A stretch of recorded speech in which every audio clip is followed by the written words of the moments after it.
छात्रों, पिछले कुछ समय से अपन लोग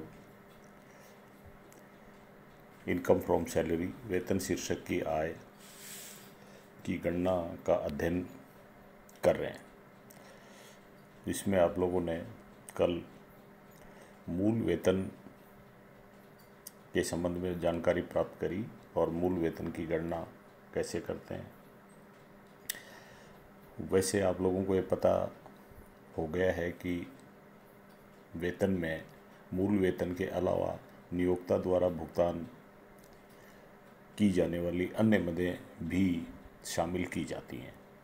आज उन मदों का अपन थोड़ा स्पष्टीकरण करेंगे। उसमें सबसे पहले आता है advance salary and arrear of salary. अग्रिम वेतन, एडवांस मानी अग्रिम वेतन एवं बकाया वेतन, और बकाया का मतलब एरियर ऑफ सैलरी। वेतन का अगर कुछ हिस्सा पीछे बकाया रह गया था जो अब प्राप्त होता है तो उसको कहते हैं अपन एरियर ऑफ ए सैलरी। यदि किसी गत वर्ष में करदाता को नियोक्ता से कोई अग्रिम वेतन प्राप्त होता है अथवा कोई बकाया वेतन का बकाया मिलता है तो उसे जिस गत वर्ष में वो प्राप्त हुआ है उसी गत वर्ष में उसको आय में शामिल कर लिया जाता है, बशर्ते वो पूर्व के वर्षों में कभी शामिल न किया गया हो। ये बात आप लोगों को अच्छी तरह से समझ लेनी चाहिए कि कोई भी आय दो जगह शामिल नहीं हो सकती। ऐसा नहीं हो सकता कि पूर्व के वर्षों में भी शामिल कर ली और उसे अब भी शामिल कर लें। ये करदाता के साथ में न्याय नहीं होगा। इसलिए आय अगर पूर्व के वर्षों में कोई शामिल की जा चुकी है तो उसे अब शामिल करने का कोई सवाल ही पैदा नहीं होता। तो वेतन में सम्मिलित की जाने वाली मदों में पहली हो गई अग्रिम वेतन और बकाया वेतन, जो संबंधित गत वर्ष में प्राप्त हुई है या प्राप्य हो गई है, या तो रिसीव हो गई है या ड्यू हो गई है। और ड्यू होने का मतलब आप समझते हैं कि उसको प्राप्त करने का अधिकार हो गया है। उसके आधार पर वो करदाता की आय में शामिल कर ली जाती है। आप लोगों को ये बात मैं बार बार बता रहा हूँ कि इनकम टैक्स में 2 वर्ष आप लोगों को ज़्यादा मेरे द्वारा बताए जाने की ज़रूरत नहीं होनी चाहिए। एक होगा कर निर्धारण वर्ष और दूसरा होगा गत वर्ष। गत वर्ष से वो होता है जिसमें आय कमाई जाती है और कर निर्धारण वर्ष वो होता है जिसमें कर लगाया जाता है। कर निर्धारण वर्ष हमेशा जिस वर्ष में आय कमाते हैं उससे अगला वर्ष होता है और सामान्य रूप से गत वर्ष शुरू होता है 1 अप्रैल से और 31 मार्च को ख़त्म होता है। जैसे अभी 2020 चल रहा है तो 2020 में 1 अप्रैल से गत वर्ष शुरू हो चुका है, 1 अप्रैल 2020, और ये जाके ख़त्म होगा फिर 31 मार्च 2021। ये गत वर्ष है।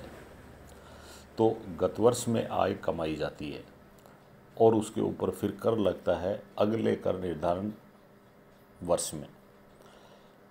2021 से जो गत वर्ष है उसका कर निर्धारण वर्ष होगा 21-22, और 21-22 का मतलब 1 अप्रैल 21 से 31 मार्च 22। ये बात हुई सामान्य रूप से। चूँकि आप लोगों के लिए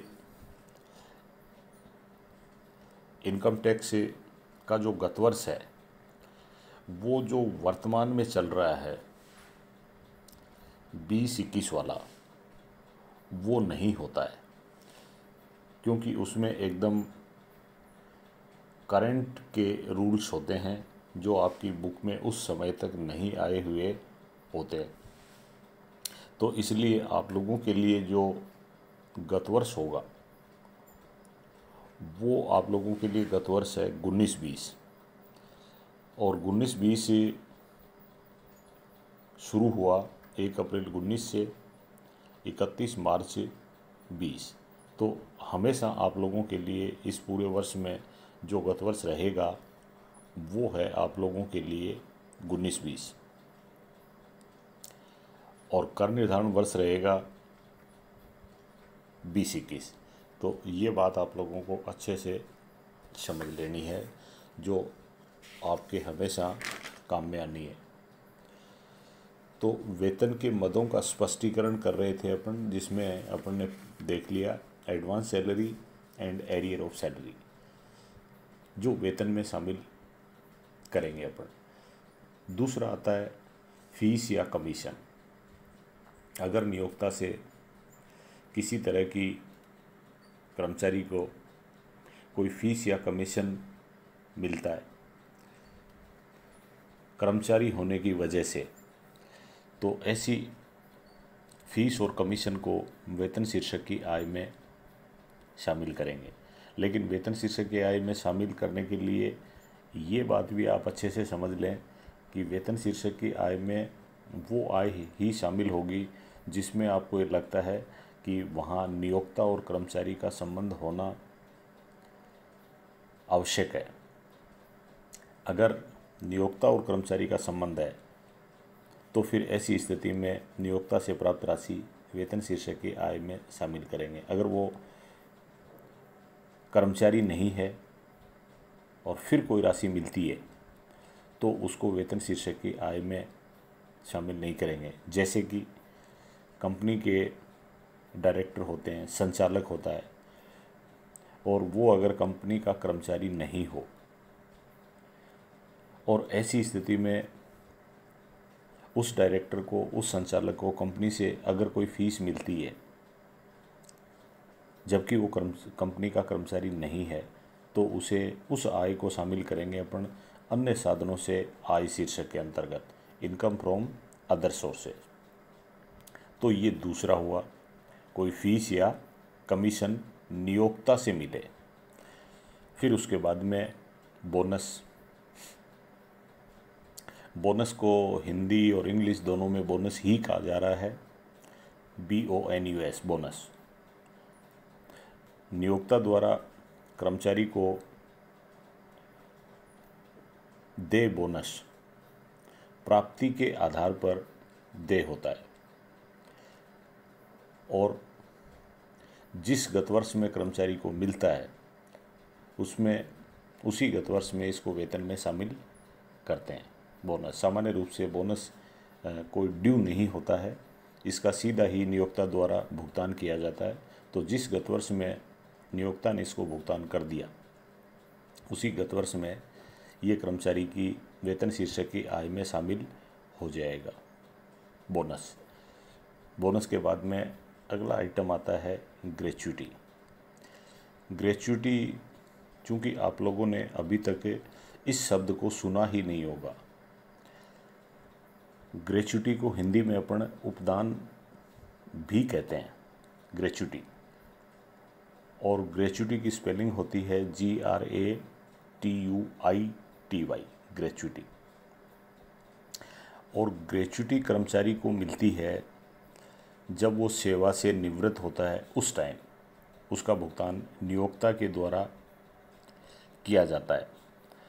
और ग्रेच्युटी की राशि सामान्यतः सेवा की अवधि के आधार पर भुगतान किया जाता है। ग्रेच्युटी की राशि का भुगतान कि उसने कितने वर्षों तक सेवा करी है उसके आधार पर उसका भुगतान किया जाता है।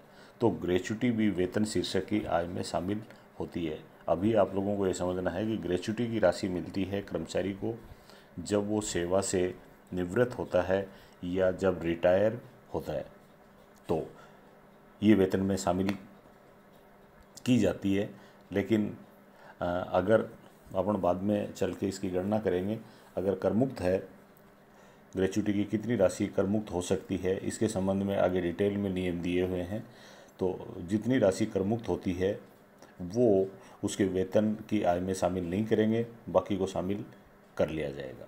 तो एक ये पॉइंट हो गया वेतन शीर्षक की आय में शामिल किया जाने वाला। और उसके बाद में आती है वार्षिकी, जिसको इंग्लिश में कहते हैं एन्यूटी, ANNUITY, एन्यूटी। एन्यूटी का मतलब होता है वार्षिकी, और वार्षिकी कर्मचारी को नियोक्ता की तरफ से दी जा सकती है। उनके दोनों के बीच में क्या समझौता हुआ है उसके आधार पर वार्षिकी का मतलब वर्ष में जिसका एक बार पेमेंट किया जाता है। तो ऐसी वार्षिकी अगर नियोक्ता द्वारा दी गई है तो उसे भी उसके वेतन शीर्षक की आय में शामिल करेंगे।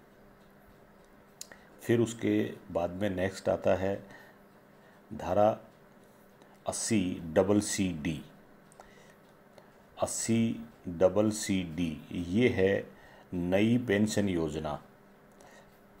आप लोगों को ये पता है कि पेंशन मिलती है पेंशन योजना के अनुसार। और अब एक पेंशन, दो तरह की पेंशन चल रही हैं कि एक तो पेंशन मिल रही है और एक नई pension NPS, new pension scheme. कुछ कर्मचारियों को जो 2004 से सेवा में आए हैं उनको न्यू पेंशन स्कीम के अंतर्गत पेंशन मिलती है। उसमें ये प्रावधान है कि कर्मचारी भी अंशदान देता है पेंशन फंड में और नियोक्ता भी देता है। नियोक्ता जो अंशदान देता है वो कर्मचारी की वेतन शीर्षक की आय में शामिल करते हैं, बाद में उसमें छूट दी जाती है। तो अभी आप लोगों को केवल ये देखना है कि नई पेंशन योजना में अगर नियोक्ता ने कर्मचारी के लिए पेंशन के संबंध में कोई अंशदान किया है तो उसको एक बार वेतन में शामिल कर लेते हैं। बाद में जब कटौतियों की बात आएगी तो वहाँ उसको छूट दे दी जाएगी। तो ये वेतन में अपन ने शामिल किया। और फिर एक वेतन में शामिल होगा पेंशन। अभी जो शामिल किया वो तो पेंशन योजना में नियोक्ता ने जो राशि दी है वो शामिल करी है, लेकिन कर्मचारी को अवकाश ग्रहण के बाद में प्रतिमाह पेंशन भी मिलती रहती है। तो ये पेंशन की राशि भी कर्मचारी के वेतन शीर्षक की आय में शामिल की जाएगी। आगे इसको अपन डिटेल में पढ़ेंगे, लेकिन एक बार आपको ये समझना है कि ये पेंशन की राशि वेतन शीर्षक की आय में शामिल की जाती है। और लास्ट का पॉइंट आता है इसमें विभिन्न रूपों में प्राप्त वेतन। वेतन किसी भी रूप में प्राप्त हो उसको वेतन शीर्षक की आय में शामिल करेंगे। जैसे अधिसमय कार्य का वेतन। अधिसमय आप लोग समझते होंगे। अधिसमय एक होता है समय, एक होता है अधिसमय। अधिसमय मानी ज़्यादा समय तक काम करना, अधिसमय कार्य का वेतन। और ज़्यादा समय तक काम करने को इंग्लिश में कहते हैं over time, OVER, over time salary. कर्मचारी निर्धारित कार्य के घंटों के बाद में भी और काम करता है तो उसको जो वेतन मिलता है वो उसका ओवर टाइम वेतन है, अधिसमय वेतन है। उसको भी वेतन शीर्षक में शामिल करेंगे। फिर इसी तरह से शामिल किया जा सकता है नोटिस अवधि के बदले देय वेतन, नोटिस पीरियड। कर्मचारी कई बार नियोक्ता ये महसूस करता है कि अब इस कर्मचारी की आवश्यकता नहीं है तो सामान्यतः उसको नोटिस दिया जाता है 3 महीने का कि इसके बाद में आपकी सेवाओं की हमें ज़रूरत नहीं रहेगी। लेकिन उस अवधि का नियोक्ता को वेतन देना पड़ता है। वो वेतन भी आप वेतन शीर्षक की आय में शामिल करेंगे। और शामिल करते हैं अपन सेवा में रहते हुए, यानी नौकरी करते हुए अवकाश वेतन का नकदीकरण। नौकरी में रहते हुए कोई भी कर्मचारी अवकाश वेतन ले सकता है। अवकाश वेतन का मतलब अवकाश के बदले वेतन, उसने अवकाश नहीं लिया और अवकाश के बदले में या छुट्टी के बदले में वो वेतन लेना चाहता है, तो इसको कहते हैं एनकेशमेंट ऑफ लीव। एनकेशमेंट, कैशमेंट की स्पेलिंग आपको आती है, EN और लगा दो। एनकेशमेंट ऑफ लीव, छुट्टियों के बदले में अगर वो वेतन लेता है तो भी वेतन शीर्षक की आय में शामिल किया जाता है। फिर उसके बाद में अगले शीर्षक में, अगले हेडिंग में अपन लेंगे profit in lieu of salary, वेतन के बदले लाभ। अक्सर कर्मचारी को उसके नियोक्ता से मूल वेतन के अलावा कुछ राशि विभिन्न भत्तों के रूप में प्राप्त होती है। भत्ते को इंग्लिश में कहेंगे अलाउंस, ALLOWANCE, अलाउंस के रूप में या भत्ते के रूप में मिलती है। एक तो उसको मूल वेतन मिला, फिर उसके बाद में कुछ राशि उसको भत्तों के रूप में भी मिलेगी। ये जो भत्ते आते हैं सारे के सारे, वो वेतन के बदले लाभ शीर्षक के अंतर्गत लिए जा सकते हैं भत्ते। और फिर उसके बाद में कल अपन लोग ये पढ़ेंगे कि ये भत्ते क्या हैं, कौन कौन से भत्ते हैं, इनको अपने को कल देखना है। Thank you.